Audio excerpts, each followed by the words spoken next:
Assalamualaikum warahmatullahi wabarakatuh. Shalom, Om Swastiastu, Namo Buddhaya, Salam Kebajikan. Kami akan menjelaskan analisis dan evaluasi sistem penganggaran pada PT Sumber Kreasi Fominko. Saya Efrosiana Daul dengan NIM 64231507. Saya Yohana Cindrianiria dengan NIM 64231994. Saya Nova Carolina Ako dengan NIM 64232408. Dengan melakukan analisis dan evaluasi, perusahaan dapat mengidentifikasi kekuatan dan kelemahan sistem penganggaran dan mengambil tindakan yang diperlukan untuk meningkatkan efektivitas dan efisiensi sistem tersebut. Selain itu, analisis dan evaluasi ini juga penting untuk memastikan bahwa perusahaan mematuhi peraturan dan standar yang berlaku dalam penganggaran dan keuangan. PT Sumber Kreasi Fominko merupakan suatu perusahaan yang bergerak dalam bidang usaha penjualan sepatu dan sendal untuk kalangan dewasa dan anak-anak.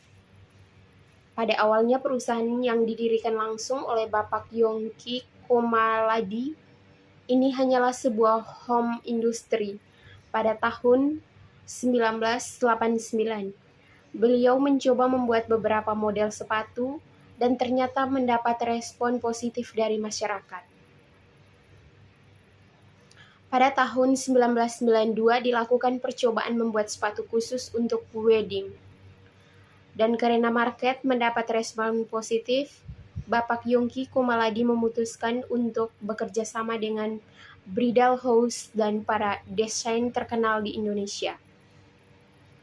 Pada saat ini, PT Sumber Kreasi Fominko tidak lagi memproduksi sendiri, melainkan memberi kesempatan kepada para supplier yang terdiri dari para pengusaha pembuatan sepatu dan sendal.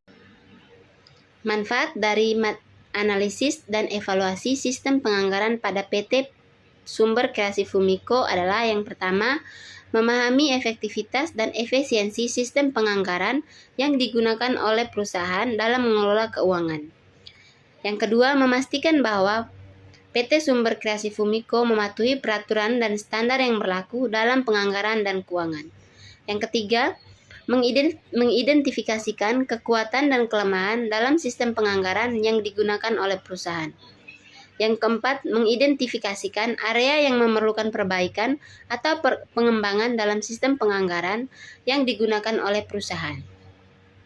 Yang kelima, memastikan bahwa sistem penganggaran yang digunakan oleh perusahaan dapat diandalkan dalam menghasilkan informasi yang akurat dan relevan untuk mengambil keputusan manajemen.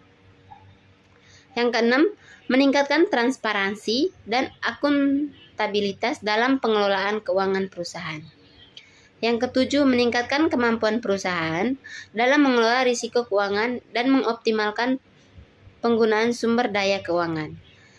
Dan yang terakhir, meningkatkan kepercayaan pemangku kepentingan terhadap perusahaan dan meningkatkan citra perusahaan di mata publik. Ada beberapa jenis pagu anggaran yang umum digunakan dalam penganggaran perusahaan. Yang pertama, pagu anggaran tetap atau fixed budget. Anggaran ini tetap dan tidak berubah terlepas dari perubahan dan volume aktivitas perusahaan. Contohnya, biaya sewa, gaji karyawan, dan biaya asuransi. Yang kedua, pagu anggaran variabel atau variable budget. Anggaran ini berubah seiring dengan perubahan dalam volume aktivitas perusahaan. Contohnya, biaya bahan baku, biaya produksi, dan biaya distribusi. Yang ketiga, pagu anggaran campuran atau mixed budget. Anggaran ini menggabungkan elemen-elemen dari pagu anggaran tetap dan variabel. Contohnya, biaya pemasaran, biaya penelitian dan pengembangan, dan biaya administrasi. Yang keempat, pagu anggaran biaya atau cost budget. Anggaran ini menunjukkan biaya yang dikeluarkan untuk setiap aktivitas perusahaan. Contohnya, biaya produksi, biaya distribusi, dan biaya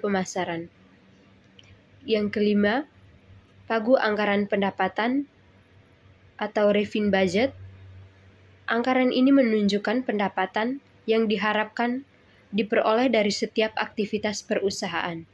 Contohnya, penjualan produk, penjualan jasa, dan pendapatan investasi. Yang keenam, pagu anggaran neraca atau balance sheet budget. Anggaran ini menunjukkan posisi keuangan perusahaan pada tanggal tertentu. Contohnya, aset, kewajiban, dan ekuitas. Sekian penjelasan dari kami tentang analisis dan evaluasi sistem penganggaran pada PT Sumber Kreasi Fumiko. Kurang dan lebihnya kami mohon maaf. Sekian dan terima kasih.